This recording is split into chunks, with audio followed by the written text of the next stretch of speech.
afternoon, everyone. I'm Tiffany Jose, and I'm excited to moderate this wonderful panel. We'll start off with some brief introductions, and then we'll get started with the Q&A from me first, and then we'll open it up to the audience. So, Michelle, can we start with you down on the end? Absolutely. Oh, turn on the mic. There we go. You guys hear me all right? Awesome. Good afternoon. My name is Michelle Lim Warner, and I am co-founder and CEO of Decanter. We are a wine retail company that blends wine education, travel experiences, and concierge personalized wine shopping for wine lovers. Nice. We all love our wine. I'm Deshauna Spencer. I'm the founder and CEO of Coeli TV. We are a streaming service. We celebrate global Black stories, and we amplify Black storytellers. With over 600 titles, we are working with over 450 filmmakers from across the globe. And for those who don't know, Kweli means truth in Swahili, and our mission is to curate content that is a true reflection of the global Black experience. All right, I am Kevin Lakai. I'm the founder of Black Leaf Organic Vodka. It's the first French organic vodka on the market. Sort of how we look at it is taking organic and looking at it through a premium lens. So our tagline is making organic sexy. Separately, I have the parent company, which is Proof Theory, where we're looking to create a portfolio of spirits brands. Hello, everybody. My name is Keem. I'm a restaurateur, opening a new restaurant on H Street called Bronze. It's based on Afrofuturism, and then also a partner of Mikado on H Street as well.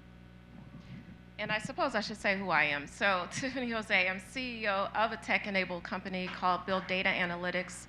It's in the construction space, and it gives real-time data to owners of projects of when inventory is received, something's built, how much money's been earned, schedule progress, all in real time, accessible from anywhere in the world. Before that, I was a corporate defense trial attorney, and so my job was in my tech company is to inject an evidence-based approach to construction, which has nothing to do with this beautiful retail and wine and vodka and all that. So I think what they're doing is a lot more exciting. All right, so let's start off with Michelle. What about and I understand you probably have the most tech-enabled platform. Mm-hmm. So what is different about your business model, or what niche have you identified? Sure. So, traditional wine retail model is focused on what individuals, the business itself, wants to push to the customers. When I was a customer of these various places before I opened up my own company, and what I wanted was a set of selections that actually met my taste preferences. And it was very difficult to find that because a lot of retail, back when I got started almost 10 years ago, was really focused on the big brands. And I love niche wines, small producers, family-run wineries, women winemakers, BIPOC winemakers, organic, yes, wines. And there wasn't a lot of that back in the day when I first started. Now there's a few competitors, but we're still eking out there as Decanter.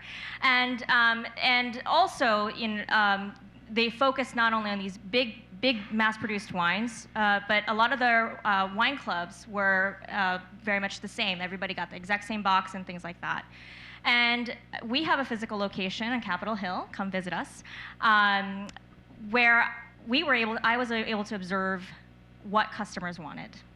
And what they wanted was the selections that we had, but also wine selections that could be tailored to them.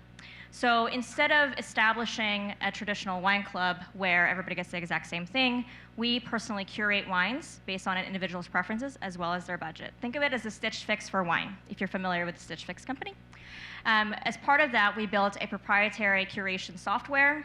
We also have a delivery platform because we do a lot of deliveries all throughout the DMV area, and a wine rating component that allows us to see what the actual experience is of the customer once they've taken that bottle out of the shop. Most other places just look at transaction data. We're actually looking at the experience data. And based on that experience data, we're able to better tailor our wine selections, our purchasing, our inventory is much more streamlined to actually meet the needs of our customers. Great. So the three of you, we have television streaming, we have warehouse, well, production of vodka, and we have a restaurateur. So those are not new business models, right? But there's something very unique about what you do. So can you each briefly explain how you identified your niche and how receptive has the public been to what you do? Sure, I'll go first since we're in order. So, yes, we're a streaming service, and a glob of them now, right? I mean, there's a thing called the streaming wars. When I started Koi TV, there was no thing called the streaming wars. It was pretty much just Netflix and maybe HBO. I think maybe has something. No, they didn't. It was just Netflix and Hulu. For me, as a former journalist, I saw early on like the correlation between implicit bias and media representation. And I went on this journey to figure out like what can I do to fix the issue, at least be a part of the solution. And it became with Quilly TV. So when I started the company, I was looking for a platform that did not show negative stereotypes, did not focus on Black death, Black suffering, Black trauma, but actually celebrated Black stories from a global perspective and show this in a different light. And so what really makes us different is we vet all of our films. Just because it's a Black film, we get lots of submissions. It doesn't go on the platform. If it's negative, if it showcases us in a bad light, it's not there. It also has to be in a film festival. I was in a documentary, well, I actually did a documentary, and I was the only Black person at this festival. And I started to see that it was really tough for a lot of Black filmmakers to get that distribution deal. And so it's another thing we're really trying to solve. I think for a lot of other platforms, they're really focused on the big name filmmakers, but for us, we want to focus on the new and up-and-coming filmmakers who are really creating amazing content, they just don't have the opportunity. And then finally, we really want, while our space is unapologetically Black, we do know that our content can really change mindsets. And so for people who don't look like us, we see our platform as a way to showcase how we are really represented globally and maybe change mindsets. I mean, that's what the ultimate goal is for Quilly TV. Documentaries, that's our #1 genre on the platform. When I started the company, people were like, you're crazy. Black folks don't want to watch documentaries. That's what I heard from lots of investors when that's our #1 genre. I mean, 22-year-olds who email us and say, I'm looking for this documentary. These aren't just 50+ people who are looking for films. Like, all of us are looking for it. And so I really think we're changing the game when it comes to how we're perceived in mainstream media, one story at a time. Excellent. Kevin. Yeah, so obviously vodka, nothing particularly innovative about that. But when we looked at the landscape, one thing that we believe to be true is sustainability, eco-consciousness, people really care about that, right? But they had to compromise in order to do that because, a lot of times when you think organic, it looks a certain kind of way. You've got the brown paper labels, and for alcohol consumers, a lot of people want something that is aspirational. They want something that, is luxury, affordable luxury. So our simple premise is, let's take that sustainability, but let's do it in a way that you don't have to compromise, right? So you can get your flex, you can get the appeal, you can get the sexy, and you can also champion sustainability. So that's how we, innovate, and it's resonating with consumers because it makes sense. James? Yep, and for us, I've worked with Chef Eric Bruno Yang for the past 7 years, and I recognized the opportunity in the market where Eric, he moves with this, if anybody knows Eric, he moves with kind of like this this free spirit, and he's able to open up anything that he wants to open up. He can open a Italian restaurant, he can open pretty much anything, and he's from Taiwanese descent. And then typically with people who are from the diaspora, of the African diaspora, we're kind of put into this box of where if you look at me and you look at what I have on and you look at the shoes that I have on, you would expect me to open a soul food restaurant. And that's just not what I wanted to prescribe to. So that's why we created through Afrofuturism. The Afrofuturism allowed us to age the story. When we age the story, it creates that luxury feel that Kevin kind of mentioned. It's why you love Louis Vuitton. It's why you love Christian Dior, because these stories are so old. With history, it starts to feel a little bit better. So since we weren't afforded the opportunity to have hundreds of years of compound success, we had to create that story, and that's where the storytelling storytelling component comes into the restaurant. And for us, we just want to do a world-class hospitality experience from our perspective that creates a diverse dining, and then also diversity in the staffing as well, which we think would fill a big hole in the market. Wonderful, thank you. I'm going to toss this one out to anyone on the panel. Who has done more than just bootstrapped or have friends and family or are independently wealthy and were able to start their businesses? Can someone tell me the story about the financing aspect of being an entrepreneur in DC particularly, and being in the minorities as a woman, as a minority, as a African American person? I'm in the middle of a raise right now, so it's probably like eking off me right now. So we were able to purchase the building that we're operating in. That allowed us to take money that's from the real estate and then put it into the restaurant without affecting the restaurant's books, which everybody knows restaurants have very thin margins. So as much money as that you can get into the restaurant without it actually affecting, you actually having to serve a piece of salmon to be able to recoup that money is definitely where we win. So that was one part of the deal. Then the second part of the deal is basically we did an equity raise. We sell Class B shares, and our equity raise was a little bit north of $1 million. And we're probably about 75–80% through that right now. I would say that and we kind of talked about this yesterday a little bit, but I don't think it has to do with me being black or anything. It's just the volatility in the world right now is just very high. So during the equity raise, you have to close things very fast because something could happen. Ukraine, Russia, polio, COVID-6, monkeypox. So that you can talk to an investor on March 1st, and then by the time you get to March 20th, the whole landscape of the world has changed, and that investor's Bitcoin has gone from 55,000 to 20,000, and they're out. So right now, the name of the game is speed, and with speed, I think they mentioned it in the previous panel, but it's just being ready and making sure your lawyers and everybody's ready to receive the capital. Anyone else? I am a fully bootstrapped founder. I own 100% of my company. I share it with my husband, but it's basically 100%. And we did it the old school way. I mean, really just self-funding. I had a 15-year career in healthcare before I transitioned into my second career in the wine industry. We met some great community banks. We got an SBA loan. I'm going to be done paying that crap off this year. Thank you, cash flow. And just a lot of hustle, growing.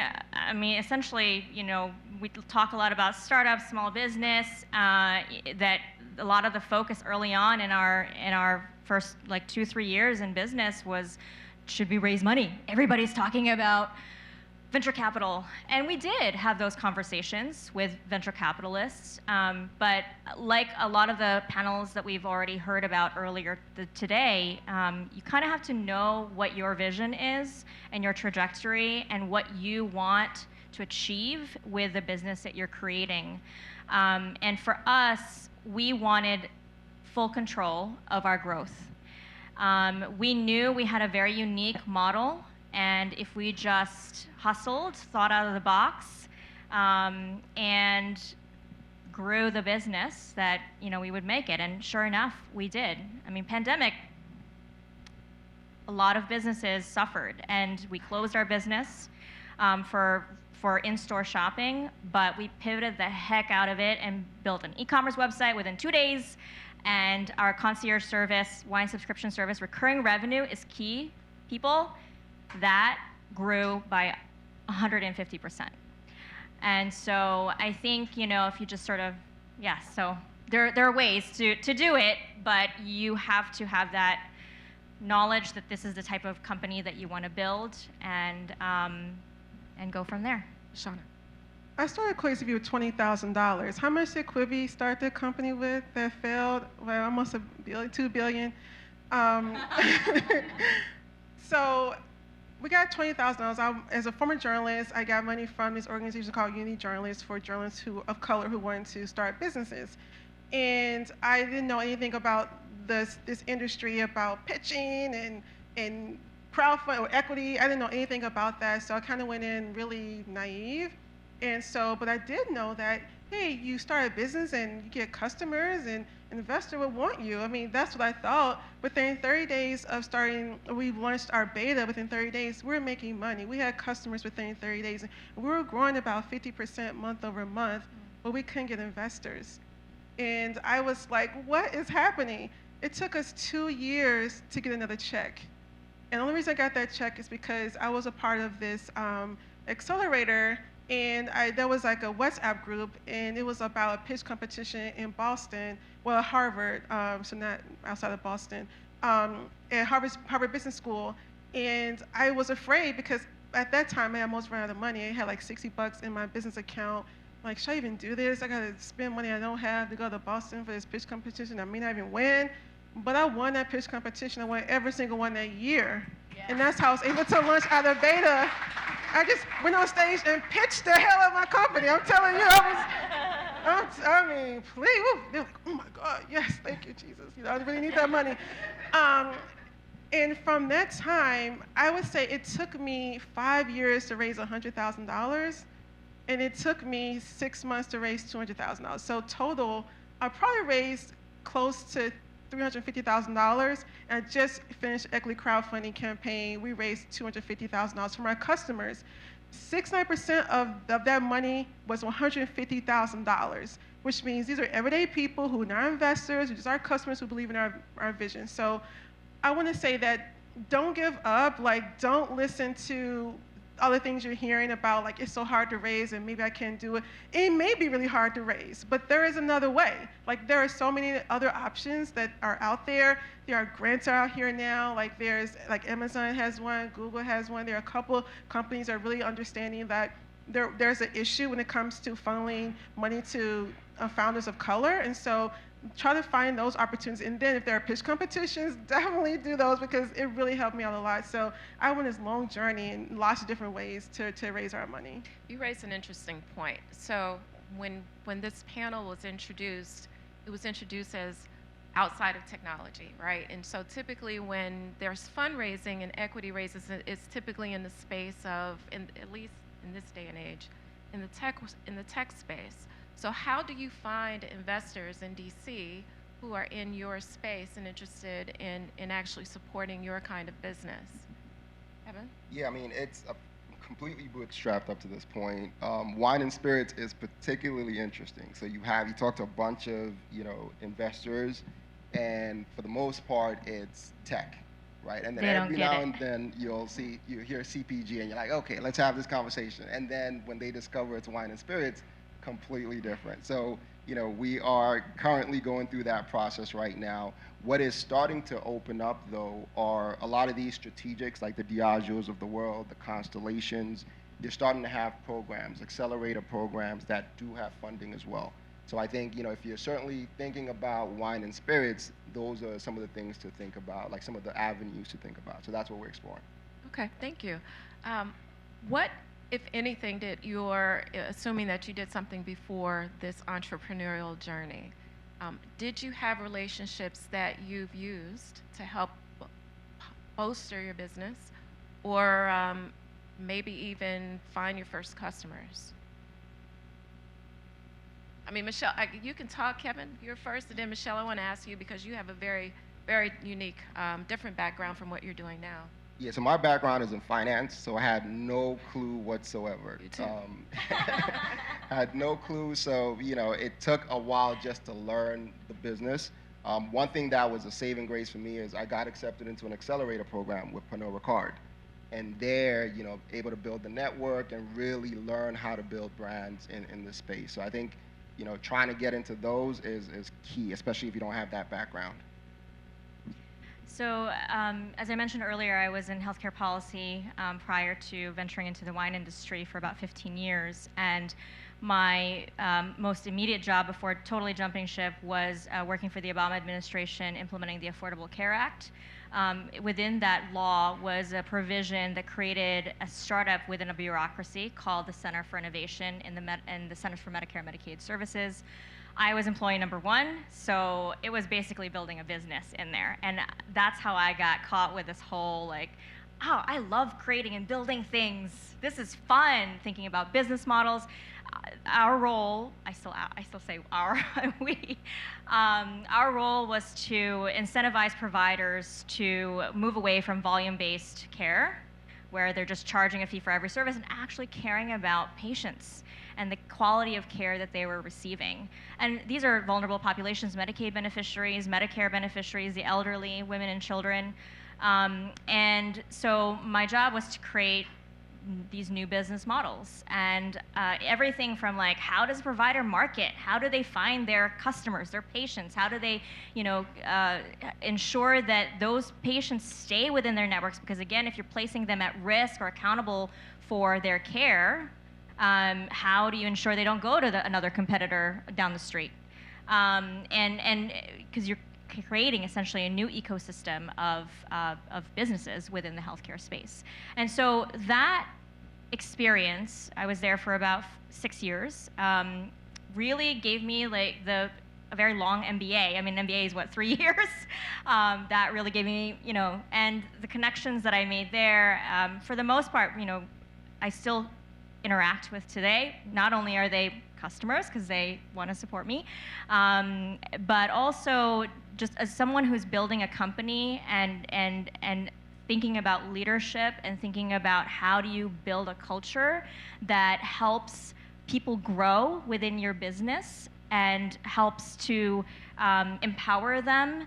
I'm able to, talk to those leaders in my previous fields to help me think about, creating a better workplace that is open, inclusive, and focuses on employee growth. Shana. So before I became an entrepreneur, I worked for a trade association. I was 24 years old. It was my first job, really my first job out of college, like real job. And I was a manager, had an assistant. I was in charge of the budget. I was in charge of these freelance writers. So I'm old to be my grandfather, And I took that job because I didn't know how to manage anything. When you're 24 years old, I mean, what are you managing really? Besides maybe college and graduating. But as a journalist, all you do is write. You don't really learn how to work on the business. And I took this job in particular because I wanted that to be my last job ever. I worked there for 10 years, so it took me way longer than anticipated. But like you were saying, MBA for me, it was like a trial and error. I learned social media there. I learned how to do video. Like they allowed me to take classes in video editing and video production. I did all that while at this company, and it allowed me really the blueprint to start Quilly TV. My initial goal was to start an online magazine, and I think for a lot of us, when we start our initial companies or have these ideals, they kind of change it to something else and pivot. And so my ideal for my online magazine turned into Quilly TV, and the skills I learned working at my first and only job I've had, literally. I work 20-hour days with Quilly, so it's not like I'm not doing anything, but but like working for someone else, I gained those skills working for this company. And I would say, personally, it wasn't like, oh, I was at this job for 10 years and I quit. I did take some steps. So anyone who's looking to go into your business for yourself, my husband and I did a lot of work behind the scenes. We paid off all of our debt before I left that job. We don't have a mortgage anymore. We paid off our mortgage earlier this year. So it allowed us to, so having your finances in order really gives you the freedom to not make that much money. And so for the first couple of years to start my company, I wasn't making a salary. And it was okay because we didn't have any debt, right? We didn't need as much money as we would have had if we were still having credit card bills or student loans. And so that gave us a really big leg up as well. Okay. It's time to ask questions of the audience, so we'll start there. Yes, sir.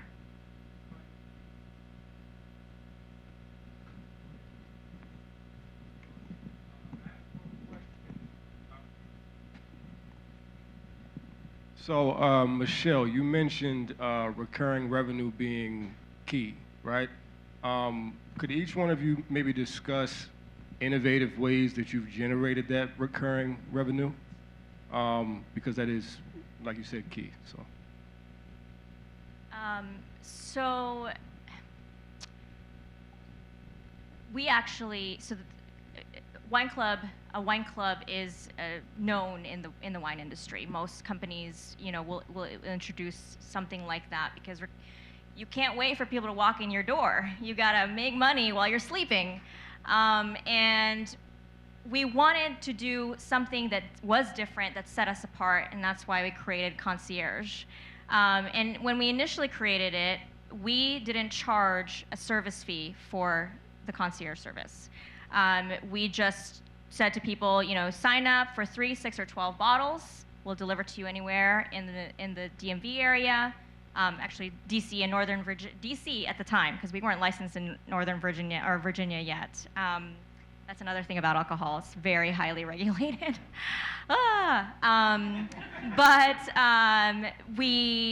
We learned through that. So to answer your question, I would start with an initial concept, test it out. I mean, I emailed my customers, MailChimp email, we're launching this program, here's what it is, choose 3, 6, or 12 bottles. I will personally select those wines for you and deliver them to your place, or you can come and pick them up at our store location. And through that process, the first 6 months or so, we got really good steady growth. And then people started skipping. Oh, I don't want my box right now. Or so you're losing revenue, right? Because they're not paying. If they're not ordering that 3, 6, or 12 bottles, you're not getting any money in your bank account, and that's not good for me. So we started instituting a service fee on top of that could be waived. So the second iteration of this concept was that we started incorporating a service fee that could be waived if you were to purchase a certain level, right? So pretty nominal fee, $15, plus the cost of the wines. When you get 6 or 12 bottles, we'll waive it for you. And on top of that, you get unlimited delivery and, oh, by the way, free tastings at Decanter. That changed the game for us. Nobody wanted to lose their $15. So that is helpful to have some kind of thing that incentivizes them to stick with that recurring aspect of the business, some kind of penalty. Thank you, Michelle.